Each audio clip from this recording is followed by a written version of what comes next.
শেখ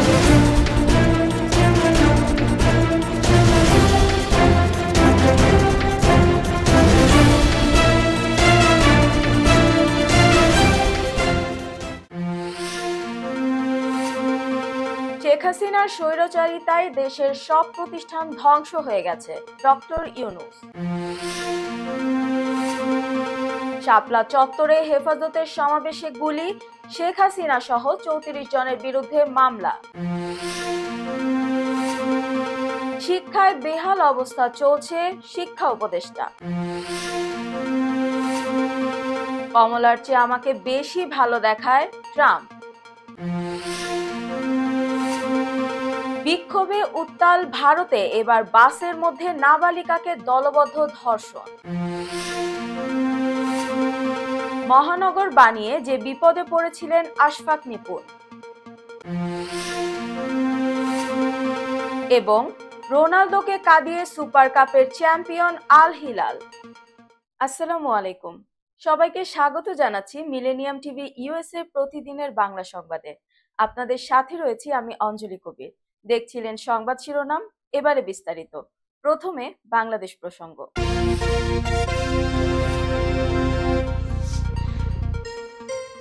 সাবেক প্রধানমন্ত্রী শেখ হাসিনার স্বৈরাচারিতার জন্য দেশের সব প্রতিষ্ঠান ধ্বংস হয়ে গেছে বলে মন্তব্য করেছেন অন্তর্বর্তী সরকারের প্রধান উপদেষ্টা ডক্টর মোহাম্মদ ইউনূস। রোববার দুপুরে রাজধানীর একটি হোটেলে বিভিন্ন দেশের রাষ্ট্রদূত ও মিশন প্রধানদের ব্রিফিংকালে তিনি এ মন্তব্য করেন। ডক্টর মোহাম্মদ ইউনূস বলেন, দুর্নীতির কারণে দেশের সব শেষ হয়ে গেছে, বিচার বিভাগ ভেঙে পড়েছে, দীর্ঘ সময় ধরে গণতান্ত্রিক অধিকার ক্ষুণ্ণ করা হয়েছে, পাতানো নির্বাচন করা হয়েছে, ভোটাধিকার থেকে বঞ্চিত হয়ে তরুণ সমাজ বেড়ে উঠেছে, রাজনৈতিক প্রভাবে ব্যাংক ডাকাতি হয়েছে। এ সময় ছাত্র জনতার আন্দোলনে আইন শৃঙ্খলা বাহিনী ও সরকারের ছাত্র সংগঠন মিলে ছাত্রদের ওপর হামলা করা হয়েছে উল্লেখ করে সেই হামলায় তরুণদের মৃত্যুর ঘটনা বর্ণনা করতে গিয়ে শোকে বিহ্বল হয়ে পড়েন তিনি। ডক্টর ইউনূস বলেন, বাংলাদেশের বন্ধু রাষ্ট্রের কাছে কৃতজ্ঞ। সংকটকালীন তারা আমাদের সহায়তা করেছে। বর্তমানে একটি চ্যালেঞ্জিং সময় পার করছি। 2 সপ্তাহ হলো বাংলাদেশের দ্বিতীয় বিপ্লব সাধিত হয়েছে। হাজার হাজার মানুষ স্বৈর শাসক শেখ হাসিনার বিরুদ্ধে প্রতিরোধ গড়ে তুলেছে। তিনি দেশ থেকে পালিয়ে গেছেন। তিনি বলেন, সাধারণ মানুষের স্বাধীনতার জন্য ছাত্র জনতা প্রতিশ্রুতিবদ্ধ। শত শত মানুষ মারা গেছে, হাজার হাজার মানুষ আহত। আমি আশা করি আপনারা আমাদের সহায়তা করতে পারেন। অনেক শিক্ষার্থী বুলেটের আঘাতে আহত হয়েছেন, অনেকের রাবার বুলেট চোখে লেগেছে। প্রধান উপদেষ্টা বলেন, আমি তরুণদের সম্মান জানাই যারা দেশের জন্য আত্মত্যাগ করেছেন। গণতান্ত্রিক মত প্রকাশের জন্য তারা এই আত্মত্যাগ করেছেন। বৈষম্যহীন বন্ধুত্বপূর্ণ দেশ চায় তরুণ সমাজ। 2013 সালের 5 মে মতিঝিল শাপলা চত্বরে হেফাজত ইসলামের সমাবেশে নির্বিচারে গুলি চালিয়ে গণহত্যার অভিযোগে সাবেক প্রধানমন্ত্রী শেখ হাসিনা সহ 34 জনের বিরুদ্ধে মামলার আবেদন করা হয়েছে। আজ রোববার ঢাকার মেট্রোপলিটন ম্যাজিস্ট্রেট জাকি আল ফারাবীর আদালতে বাংলাদেশ পিপলস পার্টির চেয়ারম্যান বাবুল সরদার চাখারি এ মামলার আবেদন করেন। আদালত বাদীর জবানবন্দি গ্রহণ করে আদেশ পরে দেবেন বলে জানান। 2013 সালের 5 মে রাজধানী ঢাকার শাপলা চত্বরে অবস্থান নেয় হেফাজতে ইসলাম। 13 দফা দাবি তুলে হেফাজতে ইসলাম ওই কর্মসূচি নিয়েছিল। দিনভর উত্তেজনা ও সহিংসতা ছড়িয়েছিল সংগঠনটির ওই কর্মসূচিকে কেন্দ্র করে। রাতেও তারা অবস্থান নেয় শাপলা চত্বরে।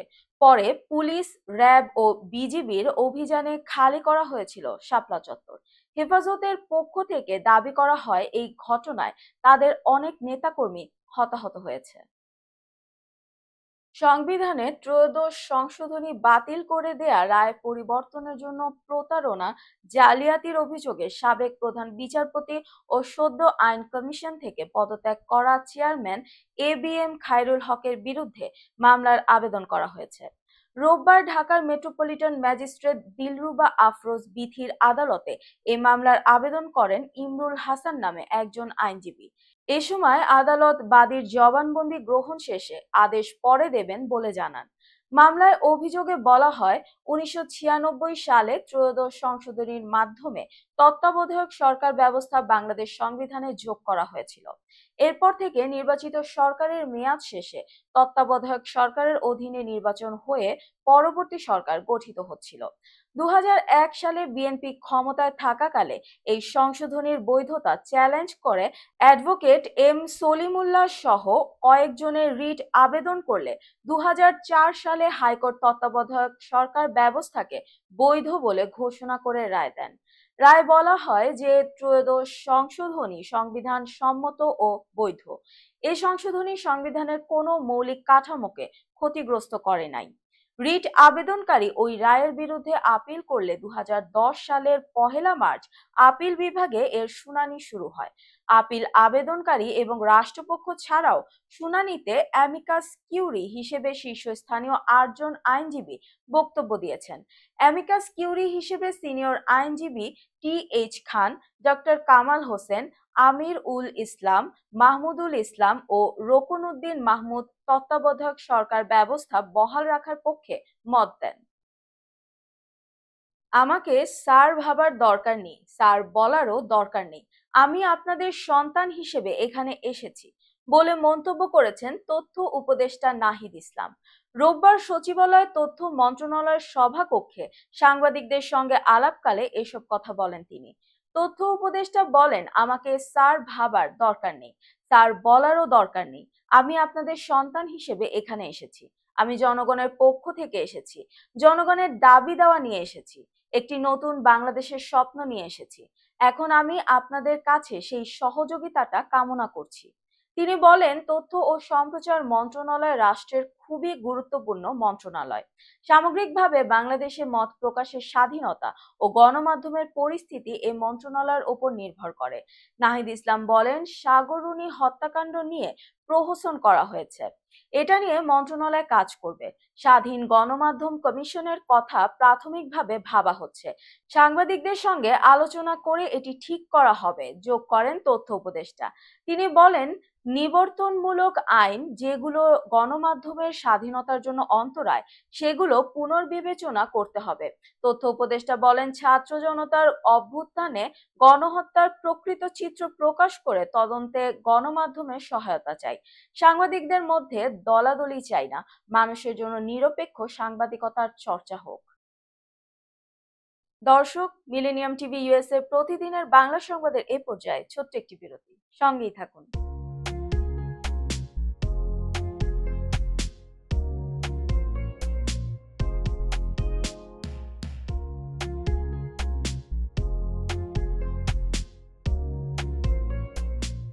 কি ব্যাপার, অমন মূর্তির মতো করে দাঁড়িয়ে আছো কেন? পাগল হয়ে গেলে নাকি? প্র্যাকটিস করছি। কি প্র্যাকটিস করছো? কেন লিভিং স্ট্যাচুরে দাঁড়িয়ে কি করে ভিক্ষা করে দেখালি? আমার ট্যাক্স নিয়ে ঝামেলা চলছে, ল্যান্ড প্রপার্টি নিয়ে ঝামেলা চলছে। এগুলো সমাধান না হলে কিছুদিন পর আমাকে ওইভাবে দাঁড়িয়ে ভিক্ষা করতে হবে। তো এখন থেকে দাঁড়িয়ে প্র্যাকটিস করছি। আহা, এত চিন্তা করছো কেন? লিগ্যাল নেটওয়ার্ক ইন্টারন্যাশনাল আছে না? Legal network international? হ্যাঁ, কিছুদিন আগে ইন্স্যুরেন্স দিয়ে সম্পভাবীদের একটা ঝামেলা হলো না, লিগ্যাল নেটওয়ার্কের মাধ্যমেই তো সেটা সমাধান হলো। শুধু ইন্স্যুরেন্সই না ভাবি, criminal case, immigration, tax, divorce, housing সংক্রান্ত যে কোনো লিগেল সমস্যার সমাধান পেয়ে যাবেন লিগেল নেটওয়ার্কে। যুক্তরাষ্ট্রের 50টি স্টেটে যে কোনো প্রান্তের যে কোনো লিগেল সহায়তা দিতে কিন্তু আমাদের সঙ্গে আছে লিগেল নেটওয়ার্ক ইন্টারন্যাশনাল। শুধু তাই নয়, লিগেল নেটওয়ার্কে আছেন যুক্তরাষ্ট্রের স্বনামধন্য সব লয়ার, যাদের আইনি সহায়তায় যে কোনো লিগেল সমস্যার সমাধান পেয়ে যাবেন খুব সহজেই। তাহলে দেরি কেন? এখনই চলো লিগ্যাল নেটওয়ার্কে। I'm Nasrin Mosnu, immigration attorney. I was born and raised here in New York City. I have been working at various immigration firms since I was a teenager, including with my father. I'm passionate and dedicated about immigration. I am committed to provide my clients with nothing but the best. আমরা asylum office, immigration court সহ যুক্তরাষ্ট্রের 50টি state ও বাংলাদেশ কনসুলেটে আপনাদের আইনগত সহায়তার নিশ্চয়তা দিচ্ছি। Please come and take advantage of our excellent legal services. Our initial consultations are always free. বরেণ্য অভিনেতা আবুল হায়াত একজন স্বাস্থ্য সচেতন মানুষ। একদিন শুটিংয়ে হঠাৎ অসুস্থ হয়ে হতাশায় ভোগেন। সবাই ব্যস্ত, এখন আমার সেবা করবে কে? কেন? নিউ ইয়র্কে গোল্ডেন এজ হোম কেয়ার আছে না, আপনাদের হতাশা দুশ্চিন্তা দূর করে সুস্থ করে তোলে যাদের অঙ্গীকার। সঠিক সময়ে সঠিক সেবা দেওয়ার বিশ্বস্ত প্রতিষ্ঠানের নাম golden age home care. Golden age home care New ইয়র্কবাসীর পূর্ণ আস্থার জায়গা। দর্শক, আবারও স্বাগত মিলেনিয়াম টিভি ইউএস এর প্রতিদিনের বাংলা সংবাদে। দেখছিলেন বাংলাদেশ প্রসঙ্গ। নতুন শিক্ষাক্রম বাস্তবায়ন খুবই কঠিন বলে জানিয়েছেন শিক্ষা উপদেষ্টা ওয়াহিদুদ্দিন মাহমুদ। তিনি বলেন, এই শিক্ষাক্রম বাস্তবায়ন করা সম্ভব হবে না। আগের শিক্ষাক্রমে ধাপে ধাপে ফিরে যাওয়া হবে। আজ রোববার সচিবালয়ে সাংবাদিকদের সঙ্গে আলাপকালে এসব কথা বলেন এই উপদেষ্টা। ওয়াহিদুদ্দিন মাহমুদ বলেন, নতুন শিক্ষাক্রম বাস্তবায়ন করা খুবই কঠিন, তাই আগের পদ্ধতিতে ফেরার চেষ্টা করব। তবে আগেরটাতে ফিরে গেলেও আমরা এমন ভাবে ফিরে যাব না যে বর্তমানটার সঙ্গে মিল থাকবে না। আগেরটা ফিরে গেলে তারা যা পড়ে ফেলেছে তার সঙ্গে মিল রাখতে হবে। সেজন্য অতি দ্রুত কিছু কাজ করতে হবে। খুব সম্ভবত চেষ্টা থাকবে যারা ক্লাস 9-এ উঠে গেছে তাদের যাতে সমস্যা না হয় সেটিকে গুরুত্ব দেয়া। শিক্ষা উপদেষ্টা বলেন, শিক্ষা খাতের বেহাল অবস্থা চলছে। অনিয়ম, দুর্নীতি আর দলীয়করণে অযোগ্যদের বাদ দেয়া হবে। যোগ্য ও শিক্ষানুরাগীদের দ্বারা শিক্ষা পরিবার সাজানো হবে। 40টি পাবলিক বিশ্ববিদ্যালয়ে এমন পদায়নের চেষ্টা করা হবে। স্কুল কলেজ বোর্ডে প্রচন্ড দলীয়করণ করা হয়েছে। অশিক্ষিতরা ম্যানেজিং কমিটির সদস্য হয়েছে, এদের সরিয়ে দিতে হবে। দর্শক, এবার দেখবেন যুক্তরাষ্ট্র সংবাদ।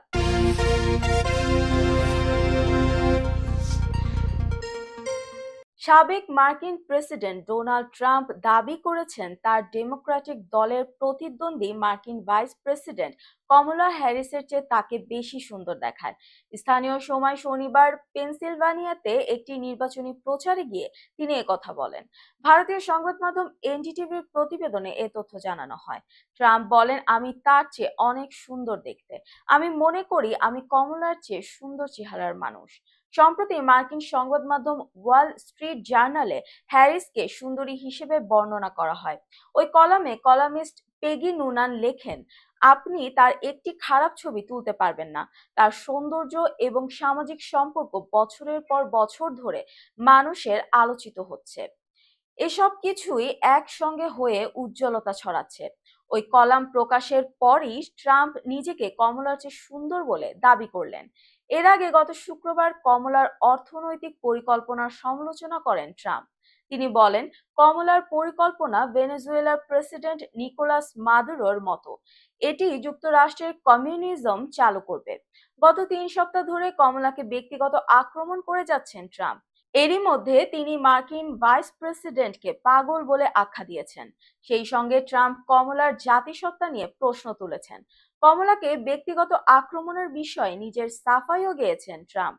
তিনি জানান, কমলা তাকে রাগিয়ে দেয়ায় তিনি এমন ব্যক্তিগত আক্রমণ করেছেন। আসন্ন মার্কিন প্রেসিডেন্ট নির্বাচনী প্রচারণা জমে ওঠার সঙ্গে সঙ্গে ডেমোক্র্যাট ও রিপাবলিকান দুই প্রার্থীর মধ্যে বেড়ে চলেছে বিদ্বেষ। ডেমোক্র্যাট প্রার্থী কমলা হ্যারিসকে নানাভাবে কটাক্ষ করছেন রিপাবলিকান প্রার্থী ডোনাল্ড ট্রাম্প। এবার প্রেসিডেন্সিয়াল বিতর্কের প্রস্তুতি নিতে সাবেক ডেমোক্র্যাটিক আইন প্রণেতা তুলসী গ্যাবার্ডের সহযোগিতা নিচ্ছেন সাবেক এই মার্কিন প্রেসিডেন্ট। যুক্তরাষ্ট্রের প্রেসিডেন্ট নির্বাচন যত এগিয়ে আসছে, একে অন্যকে হারাতে ততই মরিয়া হয়ে উঠছেন প্রেসিডেন্ট দুই প্রার্থী। নির্বাচনী প্রচারণায় গিয়ে প্রতিদ্বন্দ্বী প্রার্থী কমলা হ্যারিসকে নিয়ে বিভিন্ন ধরনের কটূক্তি করা যেন ট্রাম্পের নিত্যদিনের কাজ হয়ে উঠেছে। প্রতিদ্বন্দ্বী প্রার্থীকে বিভিন্ন হাস্যকর নামে ডেকে ছোট করে কথা বলাটাও তার প্রচারণার অবিচ্ছেদ্য এক অংশ। বিভিন্ন সময়ে কমলাকে উন্মাদ, কৃষ্ণাঙ্গ, মিথ্যুক, এমনকি তার নামকে ব্যঙ্গ করে কামাবালা বলতেও ছাড়েননি ডোনাল্ড ট্রাম্প। গত কয়েকদিনে কমলাকে বিভিন্নভাবে ছোট করায় শুধু বিরোধী দলেরই নয়, নিজ দল রিপাবলিকানদেরও তোপের মুখে পড়েন সাবেক এই মার্কিন প্রেসিডেন্ট। এরপরেও থামেননি ট্রাম্প। সম্প্রতি কমলা হ্যারিসের হাসি নিয়েও কটাক্ষ করেন ট্রাম্প। যদিও ট্রাম্পের এই অভ্যাস অনেক আগে থেকেই। 2016 সালে নির্বাচনের সময় বিরোধী প্রার্থী হিলারি ক্লিনটনকে নিয়েও নানা ধরনের মন্তব্য করেছিলেন তিনি। এদিকে শিগগিরই হতে যাচ্ছে দুই প্রেসিডেন্ট প্রার্থীর মুখোমুখি বিতর্ক। এরই মধ্যে প্রেসিডেন্সিয়াল বিতর্কের প্রস্তুতি শুরু করেছেন দুজনই। বিতর্কে কমলা হ্যারিসকে ধরাশায়ী করতে অভিনব উপায় অবলম্বন করেছেন ট্রাম্প। কমলা হ্যারিসের ঘোর বিরোধী তবে ট্রাম্পের ঘনিষ্ঠ সাবেক ডেমোক্রেটিক আইন প্রণেতা তুলসী গ্যাবার্ডের সহযোগিতা নিচ্ছেন এই সাবেক মার্কিন প্রেসিডেন্ট। দর্শক, মিলেনিয়াম টিভি ইউএস এর প্রতিদিনের বাংলা সংবাদের এ পর্যায়ে ছোট্ট একটি বিরতি, সঙ্গেই থাকুন।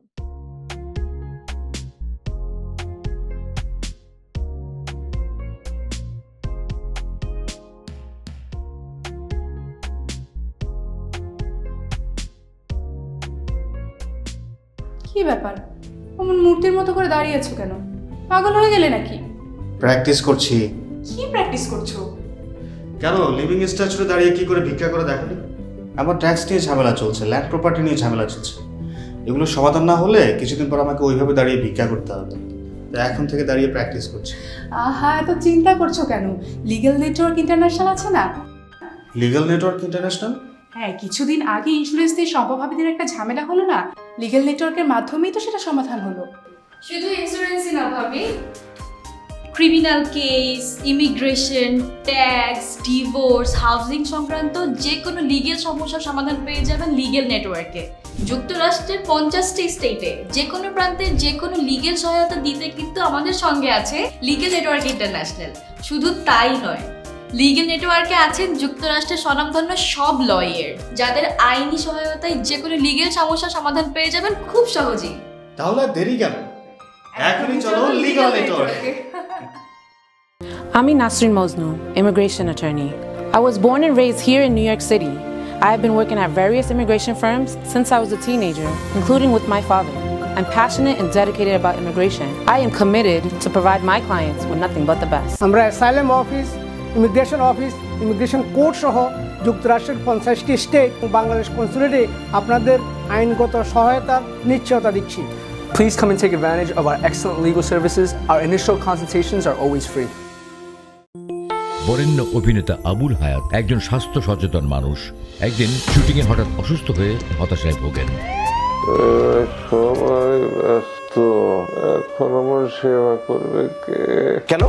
নিউ ইয়র্কে গোল্ডেন এজ হোম কেয়ার আছে না, আপনাদের হতাশা দুশ্চিন্তা দূর করে সুস্থ করে তোলে যাদের অঙ্গীকার। সঠিক সময়ে সঠিক সেবা দেওয়ার বিশ্বস্ত প্রতিষ্ঠানের নাম golden age home care. Golden age home care New ইয়র্কবাসীর পূর্ণ আস্থার জায়গা। দর্শক, আবারও স্বাগতম মিলেনিয়াম টিভি ইউএস এর প্রতিদিনের বাংলা সংবাদে। এবার দেখবেন আন্তর্জাতিক সংবাদ।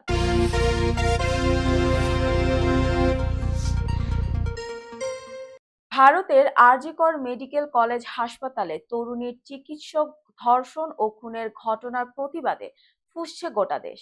এরই মধ্যে বাসের মধ্যে দলবদ্ধ ধর্ষণের শিকার হয়েছে এক নাবালিকা। রোববার এক প্রতিবেদনে এ খবর জানিয়েছে দি ইন্ডিয়ান এক্সপ্রেস।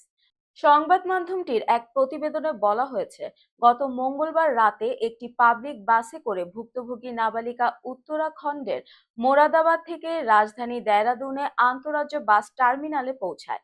সেখানেই দলবদ্ধ ধর্ষণের শিকার হয় পাঞ্জাবের মেয়েটি। প্রতিবেদনে আরো বলা হয়েছে, ধর্ষণের 4 দিন পর গত শনিবার একটি মামলা নথিবদ্ধ করে তদন্ত শুরু করেছে পুলিশ। এরই মধ্যে সন্দেহভাজন একজনকে হেফাজতে নিয়েছে তারা। প্রসঙ্গত, গত 8 আগস্ট আরজিকর হাসপাতালে নাইট ডিউটিতে ছিলেন তরুণী চিকিৎসক। পরের দিন রাতে মেডিকেল কলেজ ও হাসপাতালের জরুরি বিভাগের সেমিনার হল থেকে তার ক্ষতবিক্ষত মরদেহ উদ্ধার হয়। তদন্তে নেমে পুলিশ সঞ্জয় রায় নামে এক সিভিক ভলেন্টিয়ারকে গ্রেফতার করে। গত 13 আগস্ট কলকাতা হাইকোর্টের নির্দেশে এই ঘটনার তদন্তভার যায় সিবিআই এর হাতে। কেন্দ্রীয় তদন্তকারী সংস্থার কর্মকর্তারা সঞ্জয় রায়কে নিজেদের হেফাজতে নিয়েছেন। ঘটনার প্রতিবাদে উত্তাল ভারত। একটানা কর্মবিরতি জারি রেখেছেন রাজ্যের একাধিক হাসপাতালের চিকিৎসক ও নার্সরা। দিল্লি সহ ভারতের নানা প্রান্তের চিকিৎসকরাও প্রতিবাদে অংশ নেন। দর্শক, এবার দেখবেন প্রতিনিধি সংবাদ।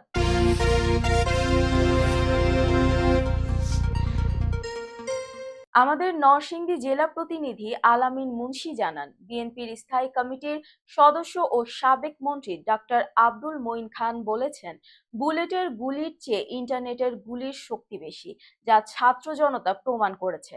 এ কারণেই সরকার দেশে ইন্টারনেট বন্ধ করতে বাধ্য হয়েছিল। শনিবার দুপুরে নরসিংদীর চিনিশপুরে বৈষম্য বিরোধী ছাত্র আন্দোলনে নিহত স্কুল শিক্ষার্থী তাহমিদের কবর জিয়ারত শেষে সাংবাদিকদের সাথে আলাপকালে তিনি একথা বলেন। ডক্টর মঈন খান আরো বলেন, আওয়ামী লীগ সরকার দেশের গণতন্ত্রকে হত্যা করেছে, কিন্তু আমরা আবারও তা পুনরুদ্ধার করব। আগামীতে দেশ মেধার ভিত্তিতে পরিচালিত হবে, কোনো ব্যক্তির ইচ্ছায় নয়। তিনি দেশের মানুষকে সরল ও সাধারণ উল্লেখ করে বলেন, মানুষ অর্থ সম্পদ নয়, বরং মুখ খুলে কথা বলতে, মন খুলে কথা বলতে এবং ভোটের দিন পছন্দের প্রার্থীকে ভোট দিতে চায়। কিন্তু আওয়ামী লীগ সেই অধিকার কেড়ে নিয়েছে, যার ফলে দেশের মানুষ তাদের বিতাড়িত করেছে। কবর জিয়ারত শেষে ডক্টর মঈন খান নিহত তাহমিদের পরিবারকে সমবেদনা জানান এবং আর্থিক সহযোগিতা প্রদান করেন। এরপর তিনি কোটা আন্দোলনে নিহত পলাশে গজারিয়া ইউনিয়নের কলেজ শিক্ষার্থী ইমন ও আমজাদ হোসেনের কবরও জিয়ারত করেন এবং তাদের পরিবারকেও আর্থিক সহায়তা প্রদান করেন। এ সময় পলাশ উপজেলা বিএনপির সভাপতি বীর মুক্তিযোদ্ধা ইরফান আলী, সাধারণ সম্পাদক প্রফেসর সাইফুল ইসলাম, যুগ্ম সম্পাদক মোহাম্মদ বাহাউদ্দিন ভুইয়া মিল্টন, সহ সভাপতি আওলাদ হোসেন জনি, অ্যাডভোকেট কানিজ ফাতেমা, সাংগঠনিক সম্পাদক আবু বক্কর সিদ্দিকী, যুগ্ম সম্পাদক মোস্তাফিজুর রহমান টিপু এবং প্রচার সম্পাদক ও বিএনপির মিডিয়া সমন্বয়ক হাজী জাহিদ হোসেন গাজী সহ পলাশ উপজেলার বিএনপির সকল নেতাকর্মী উপস্থিত ছিলেন। দর্শক, মিলেনিয়াম টিভি ইউএস এর প্রতিদিনের বাংলা সংবাদের এ পর্যায়ে আবারও ছোট্ট একটি বিরতি, সঙ্গেই থাকুন।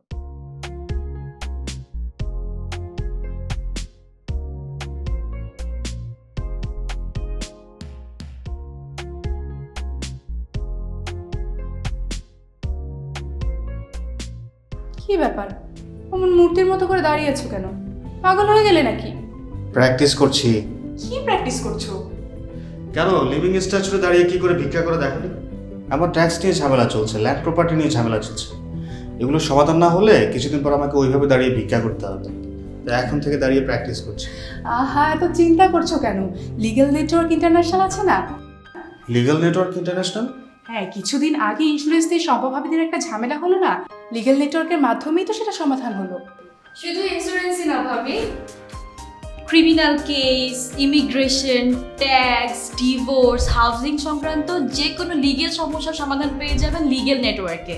যুক্তরাষ্ট্রের 50টি স্টেটে যে কোনো প্রান্তে যে কোনো লিগেল সহায়তা দিতে কিন্তু আমাদের সঙ্গে আছে লিগেল নেটওয়ার্ক ইন্টারন্যাশনাল। শুধু তাই নয়, লিগেল নেটওয়ার্কে আছেন যুক্তরাষ্ট্রের স্বনামধন্য সব লয়ার, যাদের আইনি সহায়তায় যে কোনো লিগেল সমস্যার সমাধান পেয়ে যাবেন খুব সহজেই। তাহলে দেরি কেন? এখনই চলো লিগ্যাল নেটওয়ার্কে। I'm Nasrin Mosnu, immigration attorney. I was born and raised here in New York City. I have been working at various immigration firms since I was a teenager, including with my father. I'm passionate and dedicated about immigration. I am committed to provide my clients with nothing but the best. আমরা asylum office, immigration court সহ যুক্তরাষ্ট্রের 50টি state এবং বাংলাদেশ কনসুলেটে আপনাদের আইনগত সহায়তার নিশ্চয়তা দিচ্ছি। Please come and take advantage of our excellent legal services. Our initial consultations are always free. বরেণ্য অভিনেতা আবুল হায়াত একজন স্বাস্থ্য সচেতন মানুষ। একদিন শুটিংয়ে হঠাৎ অসুস্থ হয়ে হতাশায় ভোগেন। সবাই ব্যস্ত, এখন আমার সেবা করবে কে? কেন নিউ ইয়র্কে গোল্ডেন এজ হোম কেয়ার আছে না, আপনাদের হতাশা দুশ্চিন্তা দূর করে সুস্থ করে তোলে যাদের অঙ্গীকার। সঠিক সময়ে সঠিক সেবা দেওয়ার বিশ্বস্ত প্রতিষ্ঠানের নাম golden age home care. Golden age home care New ইয়র্কবাসীর পূর্ণ আস্থার জায়গা। দর্শক, আবারও স্বাগতম মিলেনিয়াম টিভি ইউএস এর প্রতিদিনের বাংলা সংবাদে। এবার দেখবেন বিনোদন সংবাদ।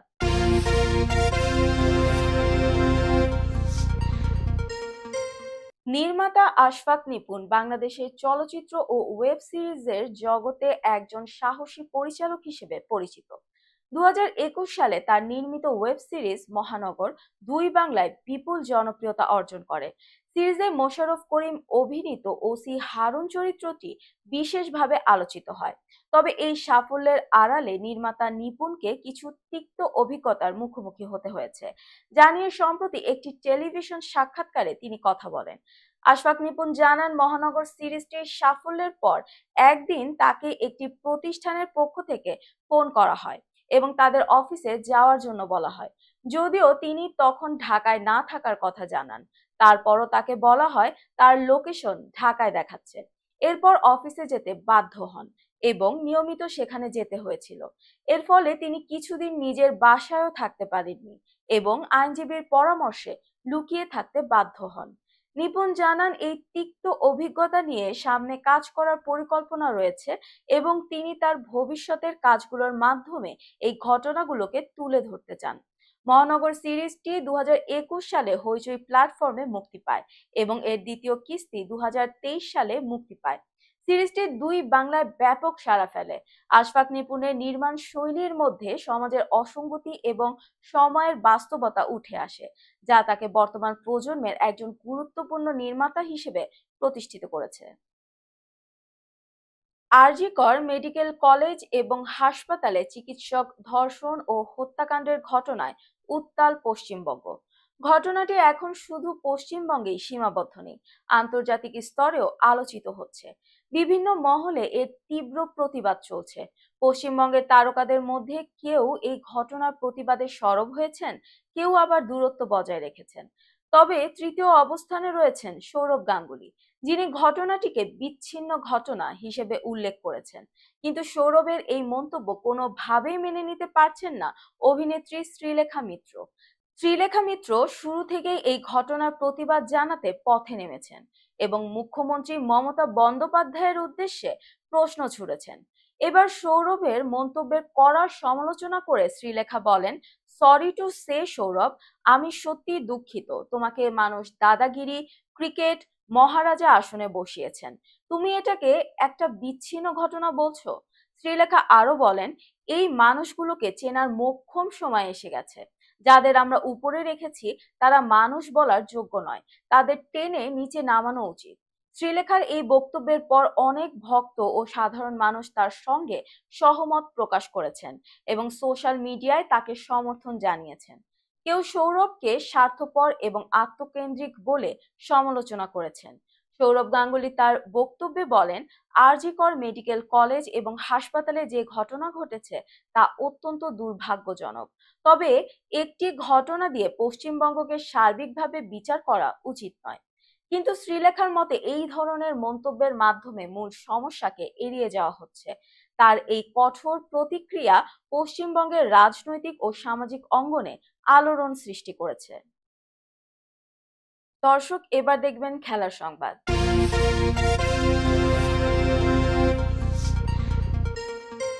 গত মৌসুমে কিংস কাপের ফাইনালে রোনালদোর আল নাসরকে হারিয়ে শিরোপা জেতা আল হিলাল এবারও জয়ী হলো।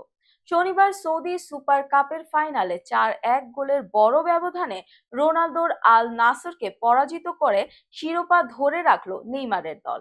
প্রিন্স সুলতান বিন আব্দুল আজিজ স্টেডিয়ামে শুরুতে দুই দলই আক্রমণ পাল্টা আক্রমণে ব্যস্ত ছিল। প্রথমার্ধে গোল করেন ক্রিস্টিয়ানো রোনালদো, যাকে সহায়তা করেন আব্দুলুর রহমান গরিব। এতে আল নাসর 1-0 ব্যবধানে এগিয়ে ছিল। তবে দ্বিতীয়ার্ধে চিত্র পাল্টে যায়। 55 মিনিটে আল হিলালের সার্বিয়ান মিডফিল্ডার সার্জেট মিলিনকোভিন সাভিক গোল করে 1-1 সমতা ফেরান। এরপর 63 ও 69 মিনিটে দুটি গোল করে আলেকসান্ডার মিত্রোভিক ব্যবধান 3-1 করে দেন। 72 মিনিটে ম্যালকমের গোল আল হিলালের জয়কে নিশ্চিত করে দেয়। 4-1 ব্যবধানে ম্যাচ শেষ হয়। এই পরাজয়ের পর রোনালদো মাঠে হতাশা প্রকাশ করেন, দুই হাত গালে ঠেকিয়ে ঘুমের ভঙ্গি করেন এবং হাতের ইশারায় সব আশা শেষ হয়ে যাওয়ার বার্তা দেন। ফলে শিরোপা হারের সঙ্গে এক বিষণ্ণ রাত কাটালেন পর্তুগিজ তারকা। সংবাদ শেষ করার পূর্বে শিরোনামগুলো আরো একবার। শেখ হাসিনার স্বৈরাচারিতায় দেশের সব প্রতিষ্ঠান ধ্বংস হয়ে গেছে, ডক্টর ইউনূস। শাপলা চত্বরে হেফাজতের সমাবেশে গুলি, শেখ হাসিনা সহ 34 জনের বিরুদ্ধে মামলা। শিক্ষায় বেহাল অবস্থা চলছে, শিক্ষা উপদেষ্টা। কমলার চেয়ে আমাকে বেশি ভালো দেখায় ট্রাম্প। বিক্ষোভে উত্তাল ভারতে, এবার বাসের মধ্যে নাবালিকাকে দলবদ্ধ ধর্ষণ। মহানগর বানিয়ে যে বিপদে পড়েছিলেন আশফাক নিপুণ। এবং রোনালদোকে কাঁদিয়ে সুপার কাপের চ্যাম্পিয়ন আল হিলাল।